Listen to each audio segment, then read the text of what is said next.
breaking news, sort of, yesterday.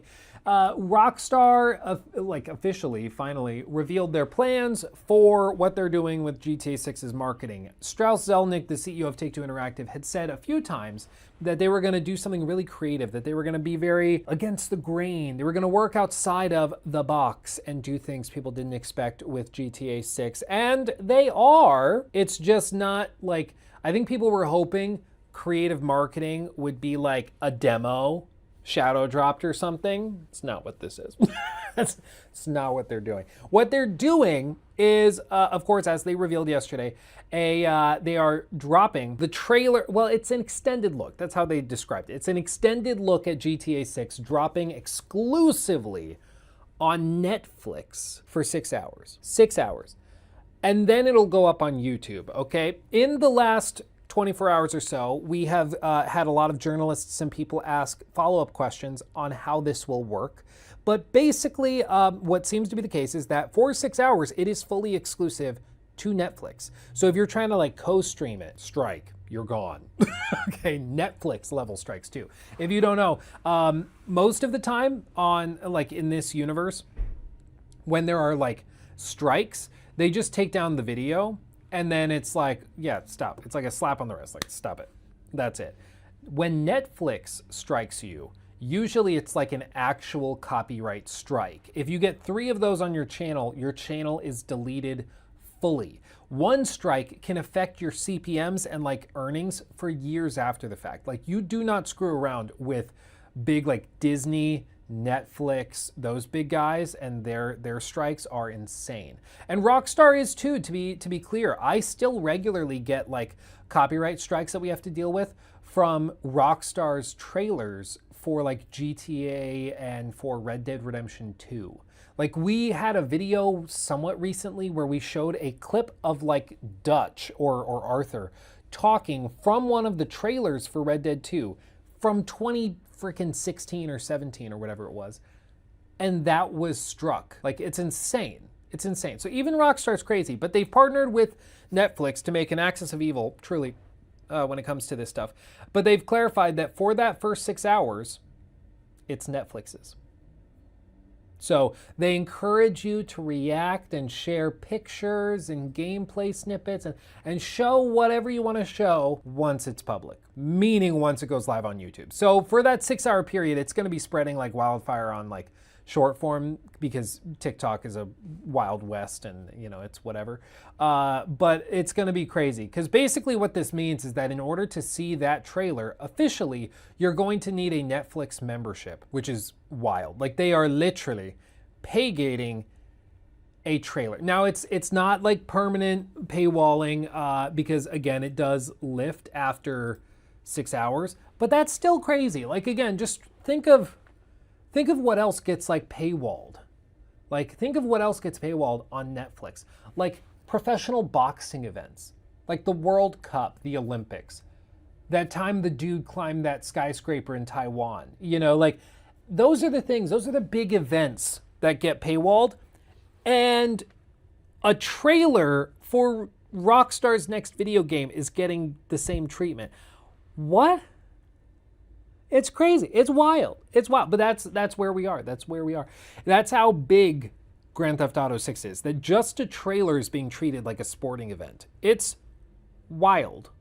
Absolutely crazy. But honestly, you know, I wouldn't be surprised if future studios and games look at this and get inspiration from it. Because this shows that like Netflix is entertaining that concept. And honestly, it's probably going to work. And here's the reason they're doing it, okay? Like the reason at the end of the day why all of this is happening. The reason why all of this is happening is pretty clear cut and simple. Every gamer on the planet knows about GTA 6 at this point. Like there's not a gamer on the planet who hasn't heard about it. We know it's happening. The reason why they're doing this is because they need to get Joe Schmo. They need to get Joe the plumber or Joe the roofer, they need to get all the Joes and they need to get them aware of it because those are the people that played games back when they were in high school, circa 2010, 2011, 2013. They played GTA 5, they played GTA 4, but they've been out of the game literally for a decade plus.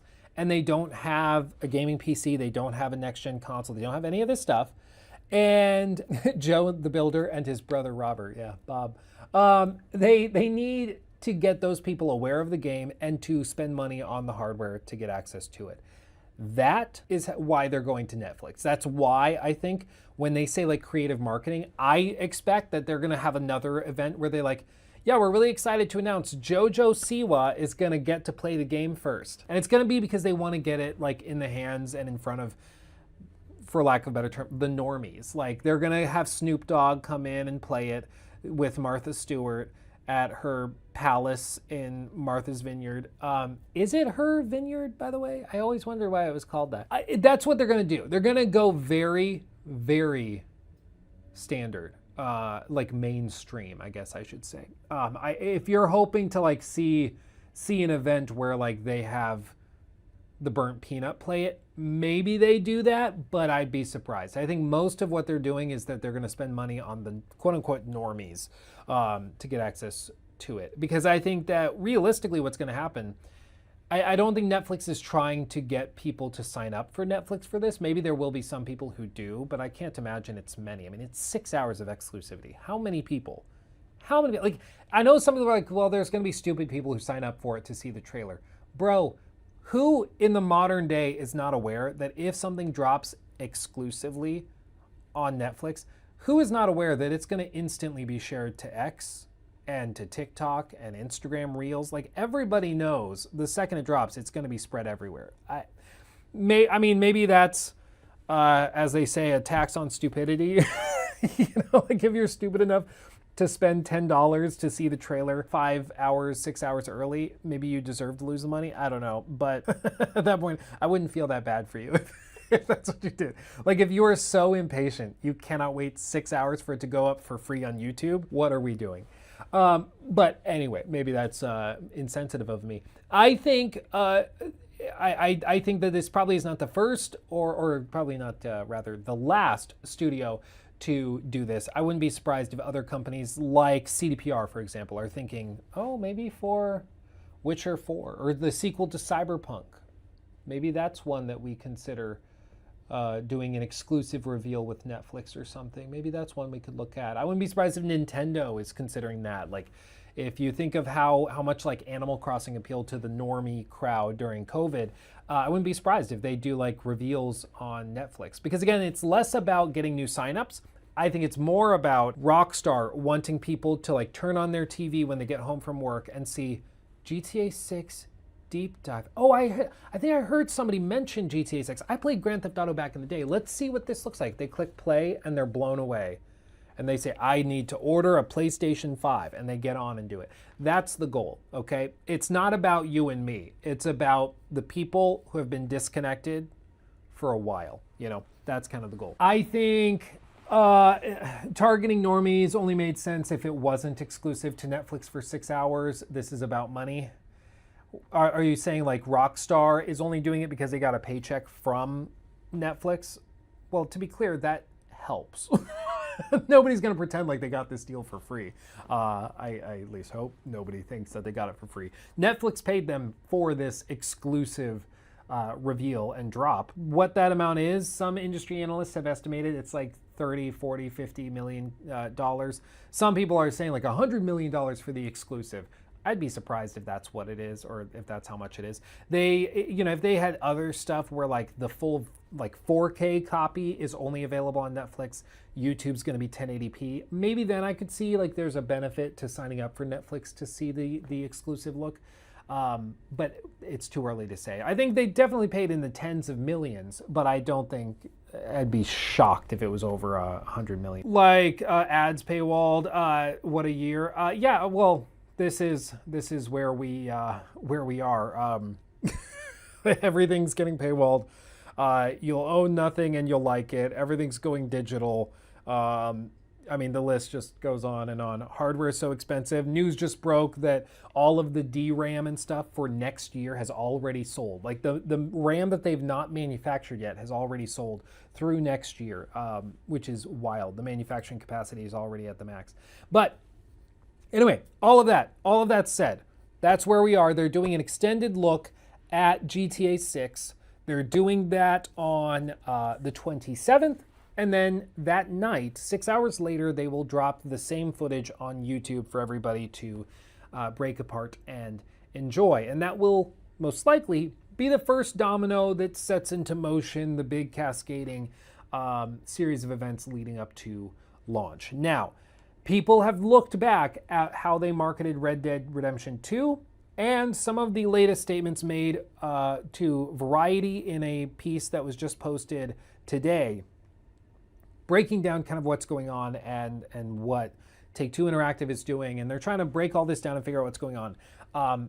I want to be clear, as far as I can tell, they are not going to market this the same way they marketed Red Dead Redemption 2 and GTA 5. Number one, both of those games, they did press previews like 6 months out from launch. They have not done that with Grand Theft Auto 6, and if they had, it would have leaked. Cancel me, I don't care. I'm just being real with you.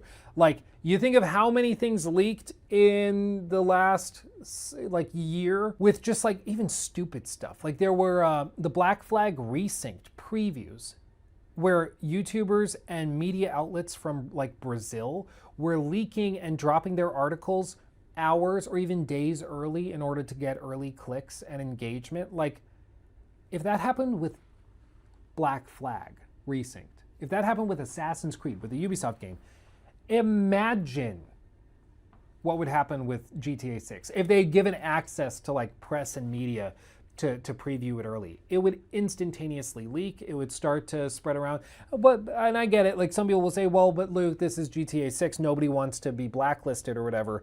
That has literally never stopped a leaker by definition.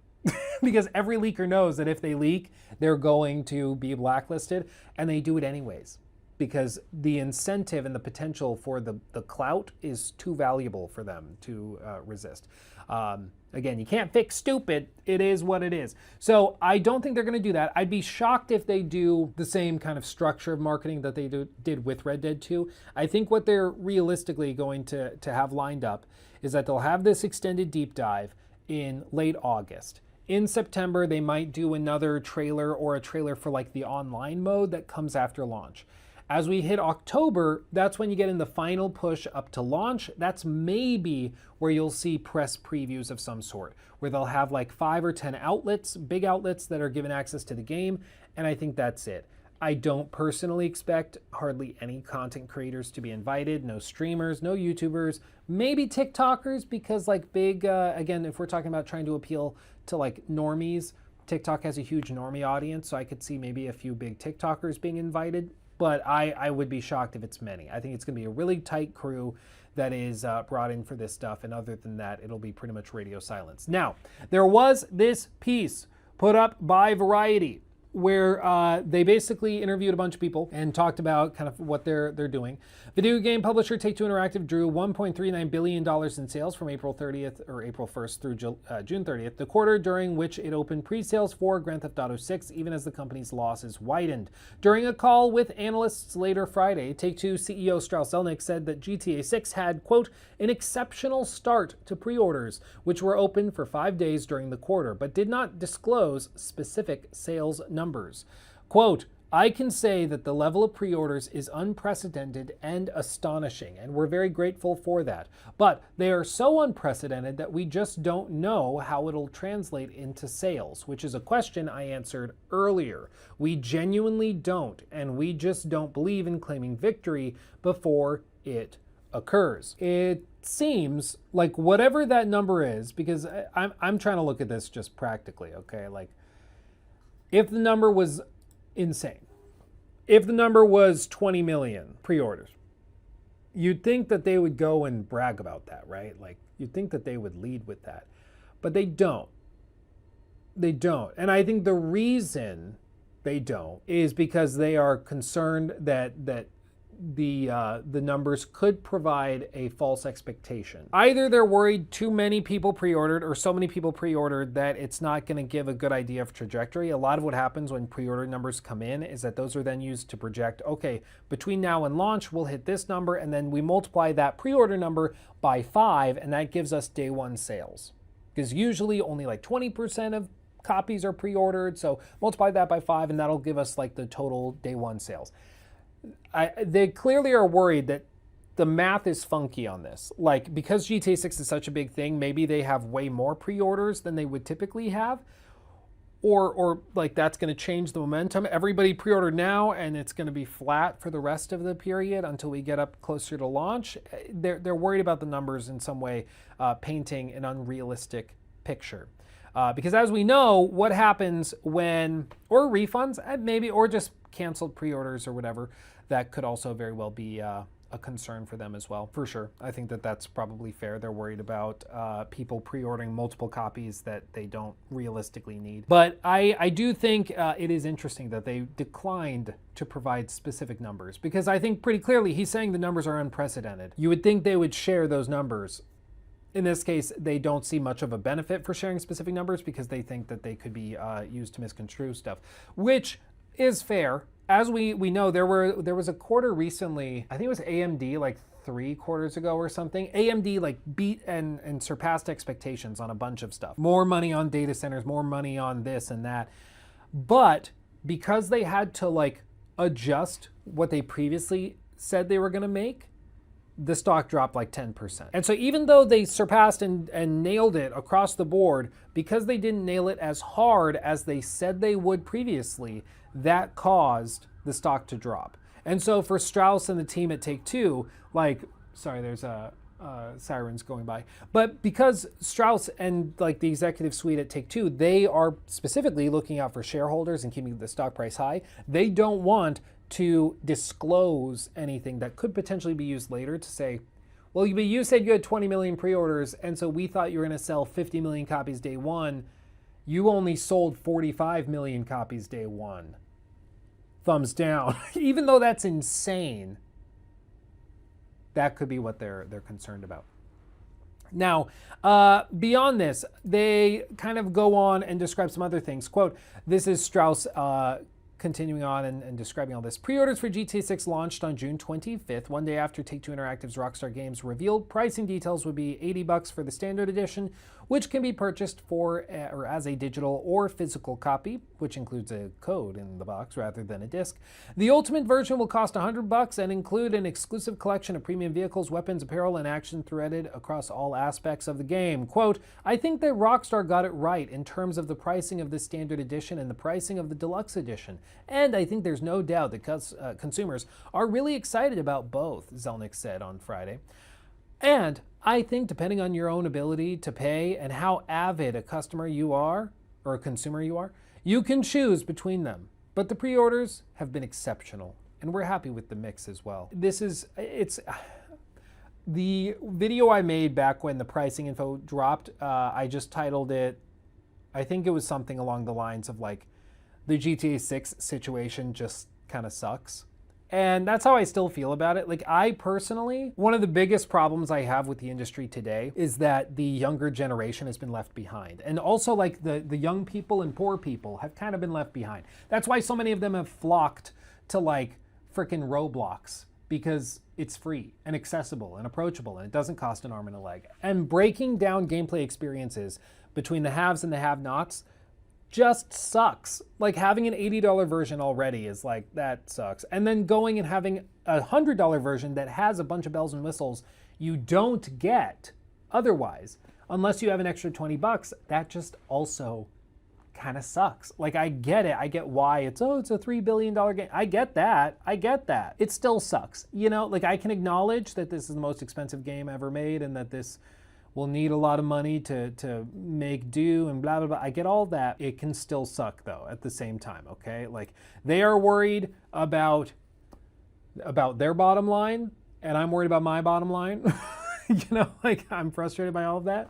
And I think that that's fair. With that having been said, this kind of all leads up to where we are at the current, like, staging of all of this. We are at a fascinating time in the industry where hardware is imploding, physical's going away. AAA games in general are not the safe bets they once were. They're flopping left and right. They are not seen as safe bets. It used to be assumed that if you spent $100 million on a game, you were going to make a lot of money. It was kind of like Marvel circa 2016. Like, it was just assumed if you spent a crap ton of money on this movie, as long as it's a Marvel movie, you'll make some good money. Like, it's you're good. Like, it's pretty well locked in. That's not the case anymore, both with Marvel and today. It's not, well, I should also say DC, but it's not something you can just assume anymore. And I think it's the same thing with video games, where now everything is super shaky.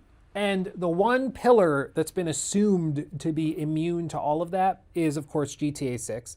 And PlayStation's relying on it to sell a lot of PS5s because they're not doing a great job of convincing people to support them by themselves. I mean, PlayStation has not been nailing the PR recently. I think that's fair to say. But like, PlayStation's relying on them. Xbox is relying on them and hoping that they can move some units as well. But there is a really, like, very real concern that when GTA 6, as we get closer, that they will literally start to sell out of consoles because they're not manufacturing hardly any. Like, right now, PlayStation and Xbox are disincentivized from manufacturing because it's so freaking expensive. Apparently, even now, after the price cuts, Microsoft is still losing about $100 to $150 per unit of Xboxes that are sold. Even after they're listed at $800 a pop, they're still losing like $100 to $150 each, which is insane. So why would they manufacture 10 million of them or 15 million? They can't. I mean, that's assuming they even could. Right now, I don't think you could, because I think the factories literally are booked out. It's like trying to get a reservation at a restaurant. All the tables are filled, but with AI data centers that have bought up all the tables, right? So there's a very real possibility that you start to see consoles selling out. This is where I'm going to make an addendum. There is a decent chance that Rockstar, in response to all this, like, ask yourself the question. If consoles are selling out everywhere, but you really need to move a lot of copies of your game that you just spent $3 billion on, what could you do as Rockstar to move more units? If only there were another platform that was open, that had tens of millions or hundreds of millions of units out there, right? If only we could expedite something. Exactly. I think you're exactly right. If it's bottlenecked by console prices, which they might be, they might bring it to PC early. Exactly. I totally agree, Drift. I totally agree. I think that, or the Switch 2 or the Wii U. Gotta get Nintendo on board. I think I said for a long time that there really was not a high chance that they would bring it to PC before like a year, because they like to double dip. The problem is you can't double dip if they couldn't dip the first time anyways, you know? And that's a very real possibility, that there will be a problem where people literally cannot go to the store and buy a PlayStation 5 or an Xbox because there just aren't any being manufactured, and all the ones on the shelf are gone. And eventually the refurbished stock starts to run out too. And so you will reach this point where there's just no hardware to be found. And if they still want to keep moving units, especially as you get to the launch of like the online mode with all the RP servers and stuff, you can't have that. And I mean, I think a year ago, this was a different conversation, because a year ago, this wasn't anywhere near as bad as it is today. The news just broke like a day or two ago that all of the DRAM and NAND storage and stuff, all of that manufacturing capacity through 2027 is already booked. Like, they've already sold all of the manufacturing capacity for the year. Like, I hate to break it to you, prices are not dropping next year. They might even, they will go up more. They probably don't stabilize and stop going up until 2028, and maybe then they start to drop after that. But realistically, like 2027, it's not magically going away. So what do you do if you're a Rockstar and you need to move units, and you need to sell shark cards, and you need to sell, what else do they sell in GTA Online? I guess skins, Hawaiian shirts maybe. Like, if you need to move copies, what do you do? What do you do? Bring it to PC. That's what I think. PlayStation 6 will come, and some of my friends still have PS4s. Come on, Sony. Well, I think that's probably because your friends are savvy and smart. Because there's not much reason. I don't think that there's going to be much reason to buy a PlayStation 6 at launch. I don't think they're going to do anything exclusive for a long time. I think it's all going to be cross-generational stuff. Alligator Pet DLC, now we're talking. So I think overall we are at a fascinating point, but after all of this news is broken, after all of this stuff has come out, I think it very, very likely that Rockstar is probably going to, in my opinion, expedite the PC port. Whether that means, early next year or just summer of next year, I don't know. But I no longer think that the PC port comes in like early 2028. I think it'll come next year at some point, probably in the first half of the year, because I think they just literally won't have the manufacturing capacity to keep up with the demand for it from the more normie side. And if anything, I mean, it might start to... Yeah, I just think that's pretty likely. Beyond that, I think, the Netflix deal is crazy. I think it sets a precedent that probably some other big companies are going to start to look for. Because again, if a company can get an extra $50 million in cash to give the exclusive trailer rights to somebody else, they're going to do that. I think the one person that is upset more than anybody is Jeff Keighley. Because it's been the case for a long time that you had to pay like $500,000 to Jeff to get your trailer put up at Summer Games Fest or at Gamescom or the Game Awards. Now, like Rockstar is saying, no, we're not paying you for the trailer. You're paying us, bitch. Like, it's totally different, dude. They're just doing their own thing. And I respect it. It's pretty baller. I don't love it. I don't like it. But I gotta respect the big dick energy, to just be like, you want us to pay you? No. You misunderstand. You misunderstand what's going on here. I think that's what's going to happen. He took my thing.